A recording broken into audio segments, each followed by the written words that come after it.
Okay, we're back. As you know, this thing is way too thick.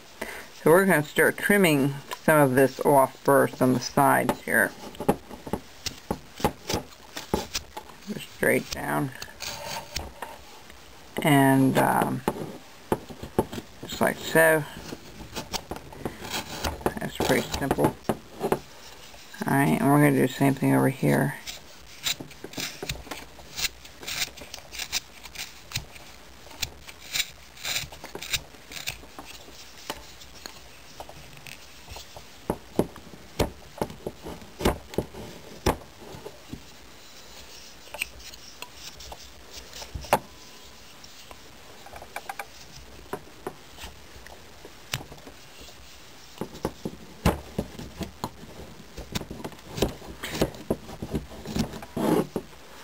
Alright, got some more here. The wood's still pretty tough, so I'm just going to spray it again. I used one of these real bigger spray bottles. It used to be a hairspray bottle. They have a finer mist to it. But you can buy these bottles at Walmart for about $1 for the spray type.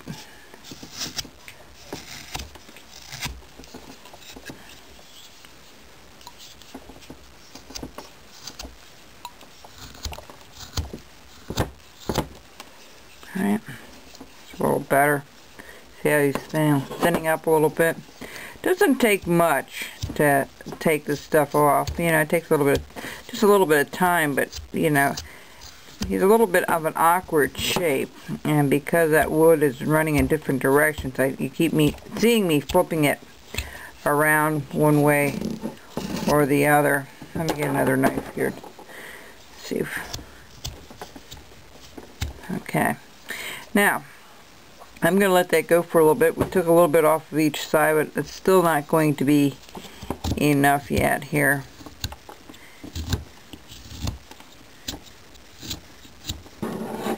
And I'm going to do this side over here.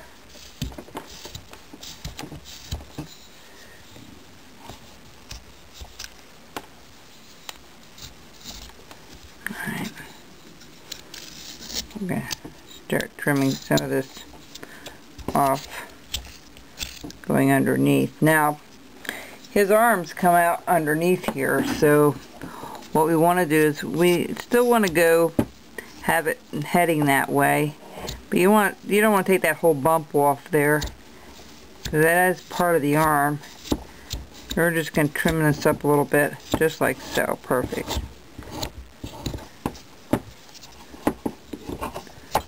I would have started with maybe a ½ an inch smaller, but like I said, you can always take it off easier than trying to put the wood back on later. And so that's what we're doing. We're just still doing some shaping here. I know it's taking a little bit longer than I would like it to be. Okay, we're going to do the same thing over here. We're just going to chop this out a little bit, just like so. These are going to go in a little further. They sit sometimes with their feet in a V like that, sticking out. So, yeah, there's always a little bit more in this I could chop out yet. Let me do this side. I see that's not quite up to where I'd like it to be. Looking at my reference points there.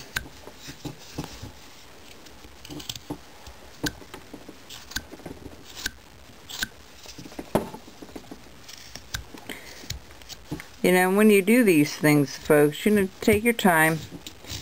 You know, there's no hurry with doing it, of course, and take a look at it often. You know, stop and eye it up and see what needs to be done yet. And you know, don't just work on one spot without looking at it and doing another spot to try to match it up a little bit. That's why I go from one area to the next. There's definitely nothing wrong with doing that. And some people can do one area and do it by itself and then make everything else match that. on this piece today, I'm just doing a little bit of everything here. Digging things out and, you know, trying to get it thinned up.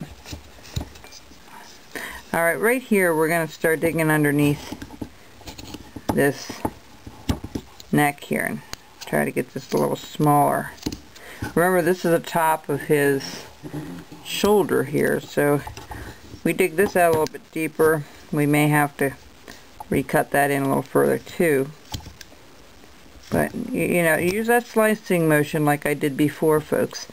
You know, pushing your knife across. Like you see, I'm pulling it across, as you can see. Sometimes that helps to make it a little bit of a cleaner cut in those areas that are too tight to turn it. It's good to have a knife that has a point on it to get in these, and that's where a detail knife comes in real handy, to get into these little spots in here. You know, we're going to take the arms apart here. That's going to be a little bit of a challenge. You can do it and you don't have to do it, but I think it would look better if you did. So we're going to attempt to do that with this little project.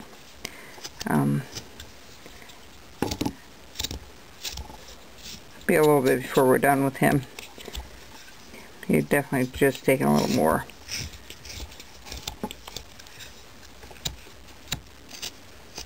So when I get this side done, what you want to do is go ahead and do the other side to match that. See how we have that going in? Alright, we're going to do the same thing over here. We're going to just start chopping it and going the other way, using the tip of that knife to go in there a little bit.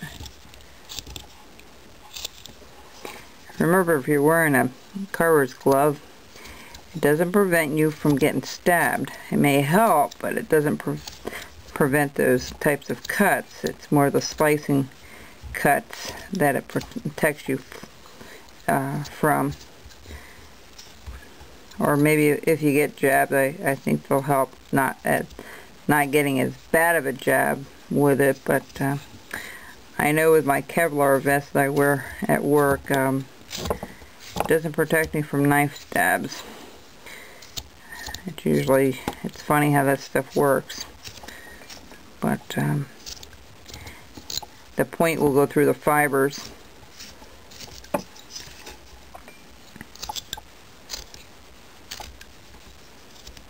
Alright. So we're going to trim this down again on the top. Same thing over here. We're going to just trim this off a little bit. Alright. I'm going to go under here and start trimming things, rounding things off a little bit. Okay, we'll be back, folks.